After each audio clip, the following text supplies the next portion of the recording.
What an absolutely insane game. I mean, this was the most Chargers game I've ever witnessed. I mean, absolutely seriously. Chargers end up winning it 20-17 against the Falcons, move on to 5-3, and it all comes down to Dicker the kicker. The third string kicker, the third one the Chargers had brought in today. Dustin Hopkins goes down with an injury. The second kicker that comes in, my apologies, I forget his name, goes down with an injury this week, and Dicker the kicker gets brought onto this team and wins the game with the game-winning kick at the 19-yard line after an insane fumble by Austin Eckler at the 19-yard line. Just 3 plays. Holy crap. So as we do every single week, we're going to be breaking down this game with my instant reactions, and oh man, this doesn't make any sense. This game makes no sense. So, game starts off the same way every single game this year seemed to start off, and the Chargers end up going down big, 10-0 in the first quarter, lose just a terrible first quarter. As always, Falcons first drive get a really easy touchdown, if we're being honest, and multiple 3-and-outs. I want to say Chargers had five total plays in the first quarter, just abysmal. And in the second quarter, they get it going. They get 14 points in that second quarter. And Falcons had 0 in that second quarter, I want to say. It's crazy how good the Chargers team is in that second quarter versus every other quarter. It doesn't make any sense. Like, seriously. Dude, there's so many thoughts going through my head because I was super angry and upset for the last minute of that game with all that stuff going on, and the Chargers somehow go win it. So lots of emotions going on right now, but Chargers moved to 5-3. That's great news. But talking about the game, I mean, Chargers do a good job in the second quarter, as they always do. I still think Joe Lombardi's head needs to be on a pike and needs to be off this team. He needs to be fired. I think he needs to be fired. This Chargers team, and I know a beat-up Chargers team, a beat-up offense, but you still only score 20. And I think Joe Lombardi is doing so bad. Because think about that second quarter. Herbert starts being able to sling it. You open up the playbook a little bit, or Herbert's just being more gutsy because he knows he has to be, and he starts throwing it downfield a little bit, and you start getting that momentum built up, and you're getting these big plays and these big runs and big passes, and this offense is looking as good as we think it can be without all these players that are in. And then you enter that third quarter, and you're back to these simple screen plays and all this, and then 3rd and 3 or whatever it was, 3rd and 4, you call a quick out route to Austin Eckler that he turns for a touchdown. He ends up being called down, and crazy that one was overturned, but this one couldn't be overturned. But why are you calling that play on 3rd and 3? You're throwing it behind the line of scrimmage on 3rd and 3. There was multiple plays on 2nd and 10 with a filled-in box. They call a draw play, or I don't even know if it was draw. It was just an inside run, and you get tackled for 1 yard. Just really, really bad play calling still. But the team wins 20-17. I have it over here. I don't have any stats pulled up. I probably should have done that.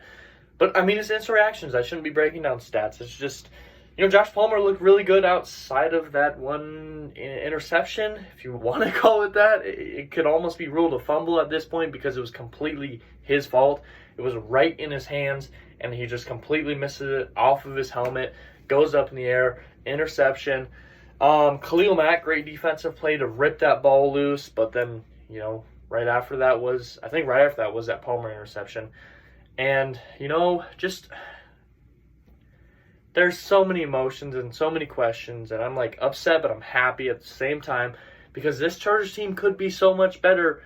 Now, I'm not saying this game could have been way better because honestly, the fact that they got out of this with a win was pretty lucky to say the least. But this team can still be so much better when they start getting healthy. They win this game. They move to 5-3. Depending on how this Chiefs game plays out later tonight, who do they play? Who do the Chiefs play? Why am I thinking the Ravens? Chiefs game. Titans. Sorry, not Ravens. Titans. Depending on how this Titans games go, they're both entering at 5-2, so both very good teams. If the Titans end up winning this game, the Chargers could tie the Chiefs for that number 1 spot in this division, which could be really, really good for this Chargers team that's really beat up. You start getting things, some stuff rolling, get back on a winning streak, and you can win this division and do it very well, especially with that Week 11 game. You tie it right now. Both these teams win next week with, a tough matchup for the Chargers against 49ers, I will say, but I think the Chargers could do it as long as you get the right pieces back at the right time. I think they could do this. They've been in games against some of these guys. Now, I will say 49ers have a really good coach, and we've seen time and time again Chargers lose games against better coaches. But I think Chargers win next week and the Chiefs win next week. That Week 11 matchup could be what seals the division. And that's crazy with sealing division that early, but it could just come down to that. But, this game was insane. That huge overturned touchdown by Austin Eckler, incredibly smart play by him. Good on the refs, honestly, for not blowing that whistle early and letting it play out, because it would have been really bad if they blew the whistle and it was a touchdown, he wasn't down. So good on them for letting that play occur. And that Austin Eckler fumble was, I wouldn't even dispute it. I think it was a fumble, but there was enough there where you could overturn it compared to what they overturned earlier. I will say it is a fumble. I would agree with that. The fact that the Falcons just, whomever it was, I don't remember what, I think it was like 93, I don't remember his name, that he just fumbles it on air and the Chargers get the ball back is incredible. And it's still first down because Austin Eckler got a first down back there, which means Chargers get the ball back, a first down, and the very next play, they throw it to Joshua Palmer, and they get pretty much all of their yards back. They got to like the 21-yard line, and it was originally at the 19. And the next play, you get to 19, you call that timeout. Dicker, the kicker, kicks the game-winning field goal. I would a million times over take a really, really gross win over a loss. A million times over. I mean, I would rather lose by 1 point every single game than lose just a terrible game. That's the way it is. Now, would I rather win by 20? Yes. But a win is a win.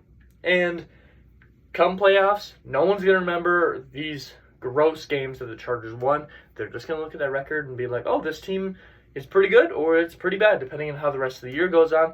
But, really good game from Joshua Palmer outside of that drop pass led to interception.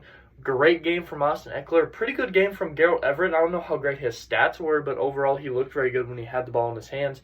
But he did have a drop pass. I forgot about that, and that would have been like 20 yards if he wouldn't have dropped that. Now for the Falcons. Got to give props to the Falcons, honestly. They scored 17. 10 of those were in the first quarter, and they only scored 7 throughout the rest of the game. The defense, honestly, did a very good job at adapting, but why does it feel like every single week the Chargers didn't game plan at all for the game, for the team they're going against, and it just seems like they go in blind and figure it out throughout the game after the first quarter? It makes no sense.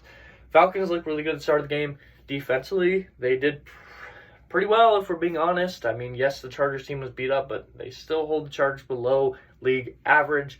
And the Falcons running game was looking crazy good for the whole game. Chargers barely slowed them down at all. I mean, the huge trucking for that touchdown on Drew Tranquill from Cordell Patterson. They're running all over the field. Marcus Mariota was coming up with clutch passes. The Falcons honestly looked very, very good. And not even to mention, I want to say, was it a 50-yarder or something? Younghoe Koo did his Chargers performance that he used to do when he was on the Chargers and misses a field goal. And if Younghoe Koo, sorry if I'm saying his name wrong, I've almost always said his name wrong because it's changed somehow. People have been saying it wrong then when he was in Chargers to now.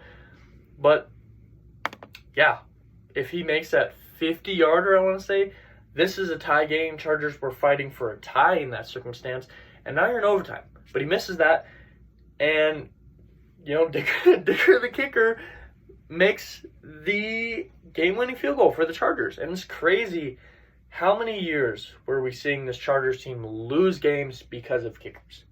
And this year, I want to say it's like the second or third time the Chargers have won a game because of a kicker.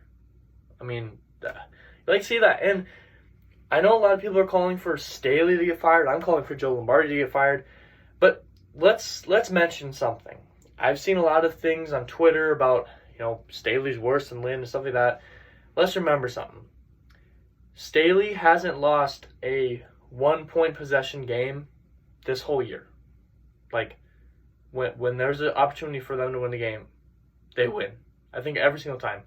Now, actually, I might be wrong. I wonder how close that Chiefs game was because I don't remember.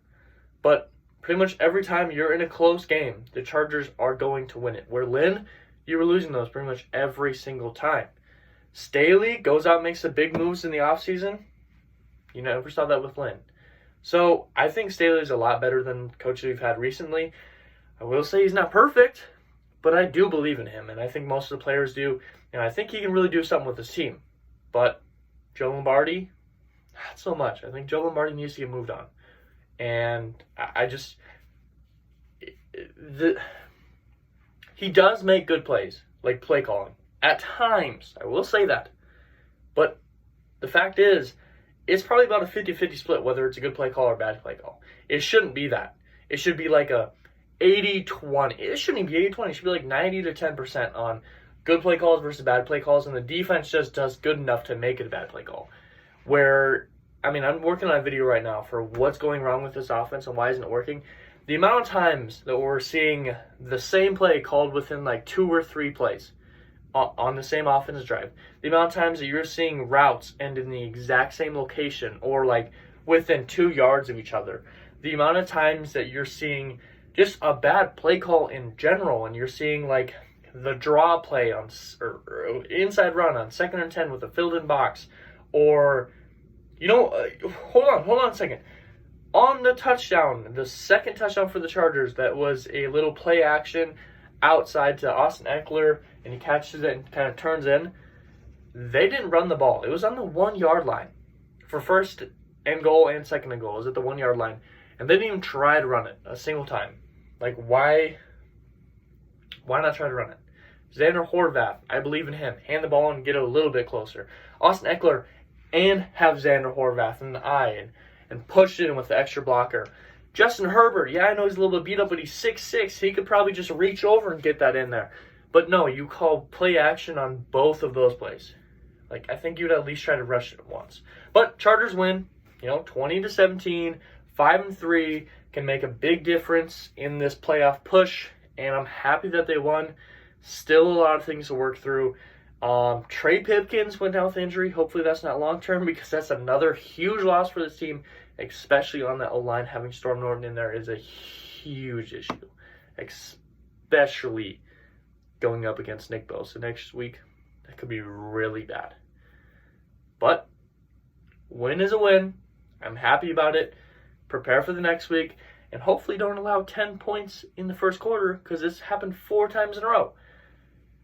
But yeah, if you enjoyed this content, please like and subscribe. I hope it taught something today. Hope it made you smile. Hope it made you laugh. Some really important meaning facts and knowledge today in a great way. And as always, you guys all be safe out there.